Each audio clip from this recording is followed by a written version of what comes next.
झोपेत तिच्या चेहऱ्यावरील झरझर बदलणारे भाव टिपत होता. त्यांचा अर्थ लावण्याचा निरर्थक प्रयत्न करत होता आणि नंतर स्वतःच्याच वेडेपणावर हसत होता. पण त्याला काय होतंय किंवा तो असं का वागतोय याचा मात्र त्याला उगम लागत नव्हता. आता पुढे मयुरीला बघत राहणारा अनय अलार्मच्या आवाजाने भानावर आला. त्याने लगेच टेबलावर असलेला त्याच्या फोनचा वाजणारा अलार्म मयुरीला जाग येऊ नये म्हणून घाईघाईने न बघताच बंद केला. त्याचं लक्ष घड्याळाकडे गेले तर पहाटेचे 4:30 वाजलेले होते. नेहमी तो लवकर उठून त्याच्या रूममध्ये वर्कआउट करायचा, पण आज त्याच्या रूममध्ये मयुरी झोपलेली होती. तिला त्रास नको किंवा तिची झोपमोड होऊ नये म्हणून तो ते कॅन्सल करतो आणि परत आधीसारखंच तिला पाहत तिच्या थोडं अजून जवळ झोपून राहतो. ऑफिसच्या कामासाठी रात्रभर जागणारा तो आज पहिल्यांदा एका मुलीला नाही सॉरी त्याच्या बायकोला पाहण्यासाठी रात्रभर जागला होता आणि मनोमन त्याला याचं आश्चर्यही वाटत होते. खरं म्हणजे त्याला आज त्याच्या पूर्ण वागण्याचं आश्चर्य वाटत होतं. 5 मिनिट होत नाहीतोच त्याचा मोबाईल पुन्हा एकदा वाजायला लागला. मगाशी त्याने घाईत अलार्म पूर्ण बंद केलाच नव्हता. तो अलार्म बंद करायला वळणारच की अलार्मच्या आवाजाने झोपमोड झालेल्या मयुरीने तो बंद करण्यासाठी त्या दिशेने हात केला तर तिचा हात अनयच्या चेहऱ्यावर पडला. हाताला मोबाईल किंवा टेबलच्या ऐवजी नरम काहीतरी लागलं तसं तिने डोळे उघडले आणि समोर पाहिले तर अनय तिच्या अगदीच नाही पण बऱ्यापैकी जवळ झोपलेला होता आणि तिचा हात त्याच्या चेहऱ्यावर होता. 2 क्षण मयुरी स्तब्धच झाली. अनय तिच्या नजरेत पाहत ती काय विचार करते हे वाचण्याचा प्रयत्न करतो आणि जसं मयुरी डोळे मोठे करून त्याला धक्का देत बाजूला सरकणार तोच अनयने पटकन दोन्ही हातांनी तिच्या कमरेला धरत तिला एकदम जवळ ओढलं. रात्रभर या कुशीवरून त्या कुशीवर करत मयुरी बेडच्या अगदीच कडेला पोहोचलेली असते आणि जर आता अनयला धक्का देत जर ती बाजूला सरकली असती तर खालीच पडली असती आणि अनयला ते नको होतं म्हणून त्याने पटकन तिला जवळ ओढले. मयुरी पडणार या भीतीने अनयचे हार्टबीट खूपच फास्ट झाले होते. चेहऱ्यावर भीती स्पष्ट दिसत होती. तिच्या कमरेवरची त्याची पकड अजूनच घट्ट झाली होती. मयुरीने त्याच्याकडे पाहिले. तिला त्याच्या चेहऱ्यावर भीती सोबत काळजी ही दिसत होती. त्याच्या श्वासांची वाढलेली गती तिला जाणवत होती आणि त्याची नजर ती मात्र तिच्या वरच खिळलेली होती, ज्यात मयुरी काही क्षणांसाठी गुंतून गेली.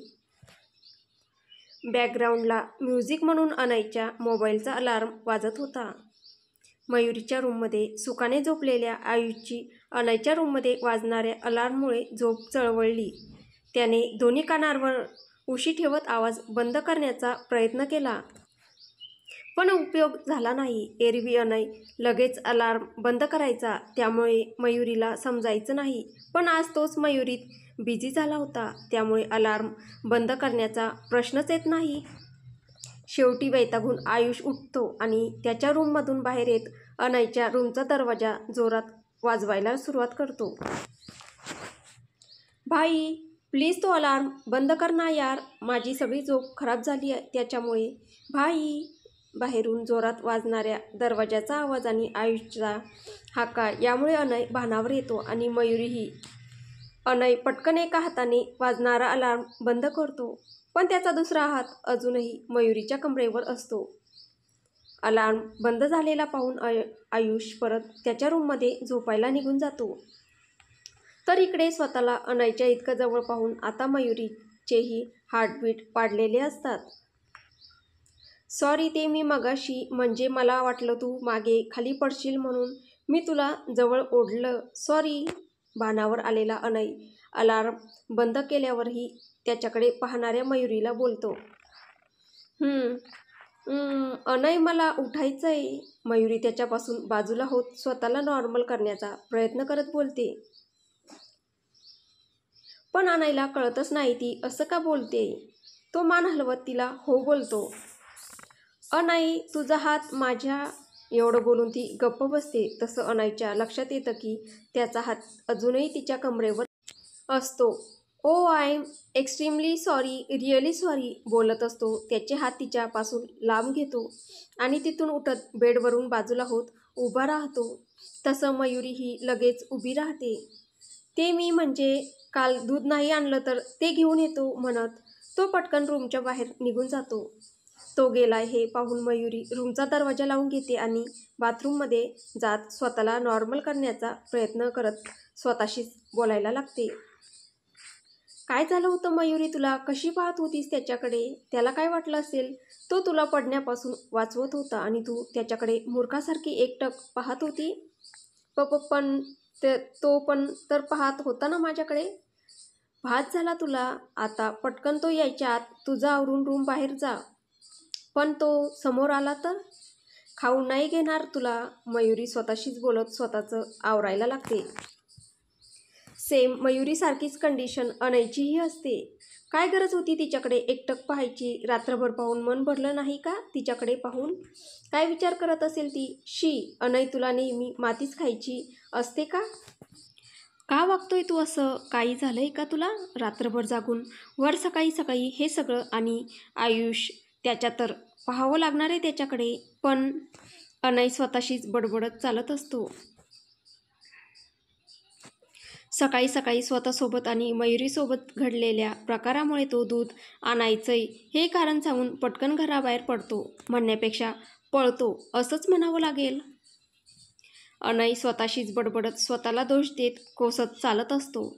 तोच त्याला मागून कोणीतरी आवाज देतं म्हणून तो वळून पाहतो तर त्याच्या मागेच अभिराज उभा असतो आणि त्याच्यासोबत अजून 2 व्यक्ती असतात ज्यांना पाहून तो त्याच्या चेहऱ्यावरचं आश्चर्य लपवता येत नाही. त्या दोन्हीही व्यक्ती जवळजवळ अभिराजच्याच वयाच्या असतात. अनयला अंदाज आलेला असतो की अभिराज एवढ्या सकाळी त्याला भेटायला का आलाय. पण या दोघांना का सोबत आणलंय हेच त्याला समजत नव्हतं. तो आजूबाजूच्या परिस्थितीचा अंदाज घेत सावधपणे त्या तिघांच्या समोर जाऊन थांबतो. तुम्हा सगळ्यांचं एवढ्या सकाळी इथे येण्याचं कारण समजू शकतं का मला, दिनकर काका? अनय भावनाहीन चेहऱ्याने त्या 2 व्यक्तीपैकी डाव्या बाजूला उभ्या असलेल्या व्यक्तीकडे पाहत बोलतो, जिने पूर्ण ब्लॅक सूट घातलेला असतो. काल रात्री तुझ्या माणसांनी अभिच्या घरासमोर 3 अशा माणसांची प्रेत आणून टाकली ज्यांना तो ओळखतही नाही. त्यांनी असं का केलं मला समजू शकेल? ती व्यक्ती म्हणजे दिनकर काका शांतपणे विचारता. हे बघ अनय, 22 वर्षांपूर्वी जे घडलं त्यात चूक कोणाची हे तर आम्ही नाही सांगू शकत. पण आता 20 वर्षांनंतर पुन्हा तसं काही घडावं असं आम्हाला नाही वाटत म्हणून आम्ही तुझ्याशी बोलायला आलोय. ती दुसरी व्यक्ती बोलते. सावंत काका, मी तुमच्याशी आणि दिनकर काकांशी यामुळे शांततेत बोलतो कारण कधी काळी तुम्ही माझ्या बाबांचे खूप चांगले मित्र होता. पण याचा अर्थ असा होत नाही की मी तुमच्याशी त्याच मानेने बोलेल. ही सगळी नाती माझ्यासाठी केव्हाच मागे पडली. मी एक असा निष्ठुर व्यक्ती आहे ज्याला त्याच्या भावाकडे कुणी नजर वर करून पाहिलेलं सुद्धा चालत नाही. बाकी आता तुम्हाला समजलंच असेल की मी त्या लोकांना का मारलं. अनय बोलतो. आताही त्याचा चेहरा भावनाहीनच असतो पण त्याचे लाल झालेले डोळे मात्र स्पष्ट सांगत असतात की तो किती रागावलाय. पण ती माणसं माझी नव्हती. अभिराजही तितक्याच रागाने बोलतो. मला माझ्या आईवडिलांच्या खुन्याशी एक शब्दही बोलायचा नाहीये आणि हो, माझ्या भावापासून आणि माझ्या बायकोपासून दूर राहायचं. त्यांच्या आजूबाजूला तुमचा एक जरी माणूस दिसला ना तर ह्यावेळी डेड बॉडीजसही सलामत तुमच्यापर्यंत आल्यात. पुढच्या वेळी मी काय करेल याची तुम्हाला कल्पना आलीच असेल. आता माझ्या वाटेला तुम्ही तिघेही परत येऊ नका, हेच तुमच्यासाठी चांगलं असेल. अनय तिथून निघून जातो.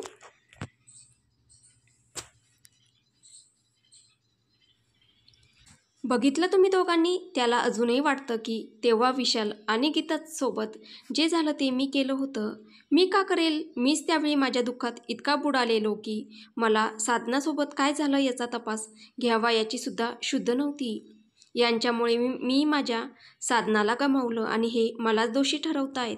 अभि चिडून बोलत असतो. पण साधनाचं नाव त्याच्या ओठांवर येताच त्याच्या डोळ्यात पाणी साचतं. तो जास्त न बोलताच तिथून निघून जातो. अभि निघून गेल्यावर दिनकर आणि सावंत एकमेकांकडे पाहतात. कसला विचार करत होतास अजय? दिनकर काका सावंतच्या खांद्यावर हात ठेवत बोलता. संजय अनयने लग्न कधी केलं असेल, आणि तेही असं सगळ्या जगापासून लपवून? सावंत संजयकडे पाहत बोलतो. तूही तोच विचार करतोय का? दिनकर सिरियस होत बोलतो. आपल्याला लवकर तपास करावा लागेल, त्याशिवाय सत्य समोर येणार नाही, आणि तोपर्यंत मी कुठल्याच निर्णयापर्यंत येऊ शकत नाही. सावंत ही सिरियस होता. ठीक आहे, मग मी माझी माणसं तपासाला लावतो, पण हे अनयला समजणार नाही याची पुरेपूर काळजी घ्यावी लागेल. दिनकर त्यांच्या कारकडे चालत जात बोलता. तसं सावंतही तिथून निघून जातात. पण दोघांच्याही चेहऱ्यावरचे भाव हे खूपच वेगळे असतात, आणि त्यामुळे त्यांच्या मनाचा ठाव घेणं शक्य नव्हतं. अनय स्वतःला नॉर्मल करून मग परत घरी येतो, तर आयुष आणि मयुरी किचनमध्ये काहीतरी खुडबुड करत असतात. मयुरी नाही, पण आयुषला किचनमध्ये पाहून अनयच्या चेहऱ्यावर 12 वाजता. तू किचनमध्ये काय करतोय? बाहेर ये पटकन, नाहीतर माझ्या किचनमध्ये ब्लास्ट करशील. अनय किचनकडे येत बोलतो. भाई प्लीज ना, थांबू दे ना, मी काहीच करत नाहीये, बस गप्पा मारतोय बहिणीसोबत. हवं तर तिला विचार, आणि मी कुठल्याच वस्तूला हात नाही लावला, खरंच आई, शपथ. आयुष एकदम क्यूट फेस करत बोलतो. ऐतिहासिक वहिनी, सांग ना त्याला, तुझं ऐकेल तो, प्लीज. नाही आयो, तिला आपल्यात नको ओढू. मला माहीत आहे तू किचनमध्ये कधीच शांत राहत नाही, सगळा पसारा करून ठेवशील. यार वहिनी, बोल ना तुझ्या हिटलरला, की तू मला कशालाच हात नाही लावू दिला म्हणून. हे खरं आहे मयुरी. आयुष मयुरीकडे पाहत बोलतो. तसं अनयचं ही लक्ष तिच्याकडे जातं, आणि तो तिला विचारतो. मगाशी त्याने तिच्याकडे पाहिलंच नव्हतं, बस तिची ओझरती झलक पाहिलेली, पण आता जवळ आल्यावर जेव्हा तिला पाहिलं तेव्हा त्याला जाणवलं की आज तिने नेव्ही ब्ल्यू कलरची साडी घातलेली होती आणि केस वर बांधून घेतलेले होते. तिच्या साडीतून दिसणारा तिच्या कमरेच्या भागावर त्याचं लक्ष गेले, आणि त्याला परत सकाळचा प्रसंग आठवला. तसं त्याने पटकन तिच्या चेहऱ्याकडे पाहिले, तर ती बावरून इकडे तिकडे पाहत होती. तिची भिरभिर भिरणारी नजर त्याला वेड लावत होती, आणि चेहऱ्यावरचे बावरलेले भाव त्याला तिच्याकडे अजूनच आकर्षित करत होते. तो सलग तिच्याकडे पाहायला लागतो. त्याच्याही नकळत खरं तर मयुरी अनयत आल्यापासून त्याच्याकडे पाहायचं टाळत होती. सकाळचा प्रसंग अजूनही तिच्या मनातून गेलेला नव्हता. माहीत नाही का, पण अजूनही तिला त्याचा तो स्पर्श तिच्या कमरेवर जाणवत होता. ती त्याच धुंदीत तिची सगळी कामं करत होती, आणि आयुषला वाटत होतं ती त्याची फालतूची बडबड ऐकते, म्हणून तो तिथेच किचनमध्ये थांबून तिच्याशी बोलत होता. आणि जेव्हा अनयचा आवाज तिच्या कानावर पडला, तेव्हा ती तिच्या विचारातून, त्या स्पर्शातून बाहेर पडली, आणि तिने समोर त्याच्याकडे पाहिले. नेमके त्याच वेळी आयुष तिला तुझ्या हिटलरला सांग म्हणाला, आणि तिला लाजल्यासारखं झालं. त्यात अनय तिच्याकडेच एकटक पाहत होता, त्यामुळे तर तिला अजूनच लाजल्यासारखं होत होतं. त्याच्याकडे पाहावं लागू नये म्हणून ती इकडे तिकडे पाहत होती. नकळत परत तिच्या हार्टबीट्स वाढल्या, पण तिला काय माहीत तिची हीच गोष्ट त्याला अजून तिच्याजवळ जायला प्रवृत्त करत आहे. आयुष त्या दोघांची ती परिस्थिती एन्जॉय करत होता. त्याला हसू येत होतं, पण तो कंट्रोल करत हळूच बाहेर हॉलमध्ये आला, आणि त्याने त्याचा फोन हातात घेऊन त्याच्यावर मोठ्या आवाजात एक गाणं लावलं. आवाज दो हमको, आवाज दो हमको, हम खो गए, कब नींद से जागे, कब सो गए, मर जाएंगे हम अगर दूर तुमसे हो गए. आवाज दो हमको, हम खो गए, कब नींद से जागे, कब सो गए, मर जाएंगे हम अगर दूर तुमसे हो गए. आवाज दो हमको, हम खो गए, तुमसे निगाहें चार करने लगे, हम जिंदगी से प्यार करने लगे, डरते न थे मौत से अब मगर डरने लगे. आयुषने मोठ्या आवाजात सॉन्ग तर प्ले केलाच, पण स्वतः पण मोठ्याने म्हणत हॉलमध्ये इकडून तिकडे चक्रा मारत होता. त्याचा आवाज इतका बसाडा होता की अनय आणि मयुरीचं भानावर येणं काय, पण मेलेला मुर्दासुद्धा उठून बसला असता आणि तिथून पळून गेला असता. मम्मी फ्रेश होऊन आलो म्हणत अनय तिथे एक क्षणही न थांबता पळून जातो. मयुरी ही स्वतःच्या हार्टबीट्स नॉर्मल करण्याचा प्रयत्न करत तिथेच किचनच्या स्लॅबला टेकते. तर पुढे काय होईल हे आपल्याला पुढच्या भागात पाहायला भेटेल. तुम्हाला ही कथा कशी वाटते आहे कमेंटद्वारे नक्की कळवा आणि कथा आवडत असेल तर व्हिडिओला लाईक करा, शेअर करा. धन्यवाद.